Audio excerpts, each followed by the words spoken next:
अब नादरीन, इमरान खान साहब की रिहाई तो इन्हें करनी पड़ेगी, ये जो मर्जी कर ले, आज नहीं करनी पड़ेगी, कल करनी पड़ेगी।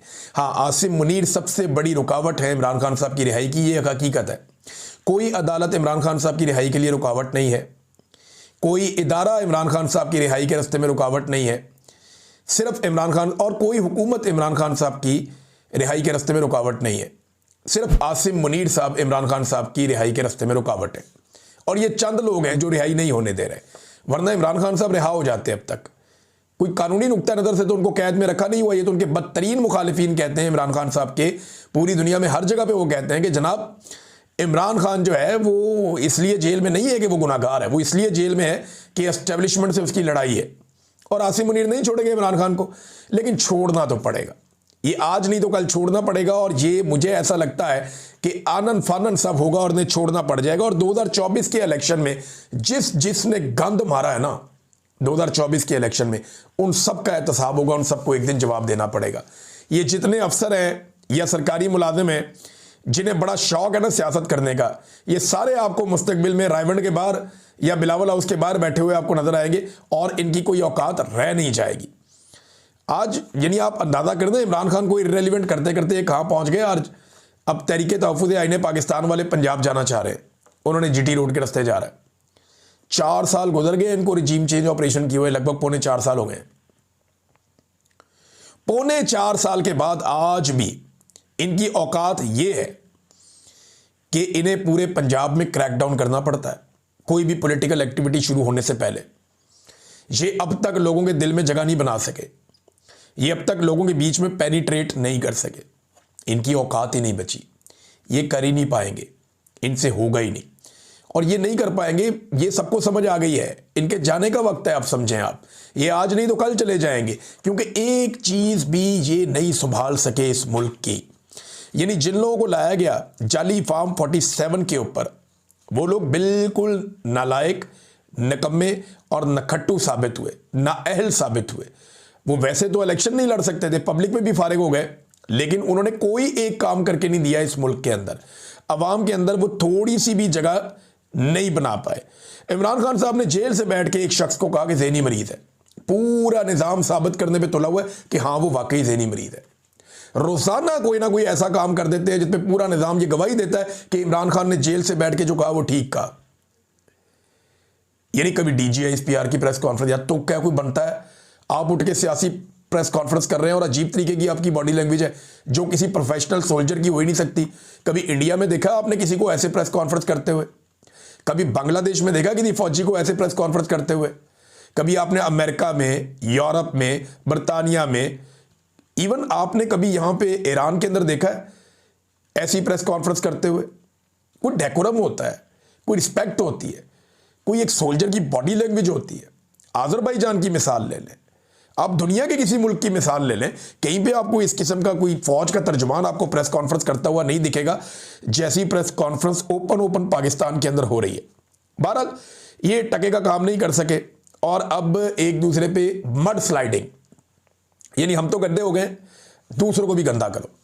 और दूसरों को गंदा करने का सबसे आसान तरीका ये होता है कि उसको फंसाओ। कल DGI-SPR ने कहा कि तालिबान से उन्होंने गिला किया, TTP से, कि वो PTI के ऊपर अटैक क्यों नहीं करते। वो PTI ने बताया जी हमारे दर्जनों लोग शहीद हो गए, उन्होंने रिकॉर्ड निकाल के सामने रख दिया कि ये अपना रिकॉर्ड दुरुस्त कर लें आप।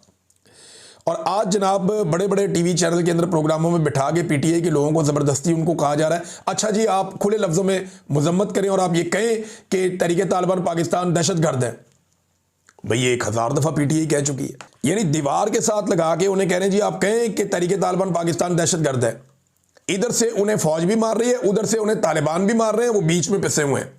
और उनको बिठा के टीवी चैनल के ऊपर एंकर्स कह रहे हैं कि जनाब तुम कहो कि ये दहशतगर्द है और वो भी दहशतगर्द और ये भी है। तो उस पर उसने जवाब बहुत ठीक दिया, शफीउल्लाह जान ने। उसने ये बार बार कहा कि TTP समेत हर वो गिरोह या हर वो तबका जो रियासत के खिलाफ हथियार उठा लेता है वो सारे दहशतगर्द हैं।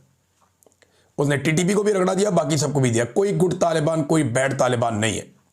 ये नहीं हो सकता कि आप तालिबान के एक हिस्से को कहें ये गुड तालिबान है, ये जब पकड़े जाएंगे हम इनको छुड़ा कर ले जाएंगे। ये फौजियों ने बताया, रिटायर फौजियों ने बताया, या बरतानिया में एक रिटायर फौजी उन्होंने बताया, उन्होंने कहा जी वो हमने ऑपरेशन करके पकड़े तालिबान। कोई दहशतगर्द हमने पकड़े, हमसे छुड़वा के बाद में वो एजेंसियां छुड़ा के ले गई। हम अपनी जान पे खेल के पकड़ते, वो छुड़ा के ले गए और वो हम पे गोलियां चला रहे थे, हमें मार रहे थे। ये बार बार इस तरह की खबरें अंदर से ही आ रही है ना, हम तो नहीं दे रहे, इदारे के लोग बता रहे हैं, हम तो ये नहीं बता रहे। और ये अली अमीन गंडापुर ने बताया, खैबर पख्तूनख्वा की पुलिस ने बताया, बार बार बताया। मसला ये है कि खैबर पख्तूनख्वा के लोग, खासतौर पे कबायली, वो ये समझते हैं कि तालिबान का एक जत्था, एक ग्रोह और पाकिस्तान की एस्टेब्लिशमेंट ये मिलकर हमारे वसाइल पर कब्जा करना चाहते हैं और हमें एक मरतबा फिर हमारे घरों से दरबदर करना चाहते हैं। इनकी मईशत तो चल जाएगी, हमारा बहुत ज़्यादा नुकसान हो जाएगा। अभी अगर पीटीआई अनाउंस कर देना कि वो कोई मार्च करने जा रहे हैं, ये सारे शहर खुद ही कंटेनर लगा लगा के बंद कर देंगे। आज भी इनकी ये औकात है कि इमरान खान साहब के एक स्टेटमेंट से या एक बात से ये इतने खौफजदा हो जाते हैं और पल्ले इनके कुछ नहीं है। इन्होंने पाकिस्तान की हालत क्या की है, ये पौने 4 साल जो है ना, ये नाकामी की एक दास्तान है। पॉलिश के अलावा इन्होंने हर शोबे के अंदर बदतरीन कारकर्दगी दिखाई है। पहले ये कहते थे ये सी पैक गेम चेंजर है, बड़ा लंबा अरसा इन्होंने कौम को 20 साल इन्होंने सी पैक का चूना बेचा। इन्होंने कहा जी game changer game changer game changer, और गेम चेंजर तो नहीं हुआ, उसका पैसा लेकर खा गए। ऐसे मनसूबों में लगा दिया जो अब हम पूरे ही नहीं कर पा रहे। कोई ट्रेन लेके आ गया ऑरेंज, अब उसका हर महीने पैसे देने पड़ते हैं। कोई जंगला बस लेके आ गया, उसके पैसे देने पड़ते हैं। कोई लेकर आ गया जनाब कोयले का पावर प्लांट लगाएंगे, उसने आलूदगी करके बेड़ा गर्क कर दिया सारे माहौल का, कोई कमीशनें खा गया। इन्होंने वो तबाहियां फेरी, ऐसे प्रोजेक्ट लेकर आए जो बिल्कुल कमाई करके नहीं दे रहे थे। तो उससे क्या हुआ कि इन्होंने जो चाइना से पैसा मिला उसको अल्लल्ले तल्लल्लों में इन्होंने ज्यादातर उड़ा दिया। अब जनाब पहले कहते थे सी पैक गेम चेंजर है, जब उसको तबाह बर्बाद कर दिया तो अब कह रहे हैं जी माइंस एंड मिनरल्स का जो बिल आ रहा है ना, ये गेम चेंजर है। यानी अब हम पाकिस्तान के जितने मादनियात हैं, मादनी ज़खायर हैं, वो बेचेंगे हमारे लिए, ये गेम चेंजर है। हद हो गई वैसे इनकी भी। पाकिस्तान के पास वेनेजुएला से ज़्यादा तो मादनियात नहीं है ना, हमारे पास ज़्यादा ज़खायर उनसे ज़्यादा तो नहीं है ना।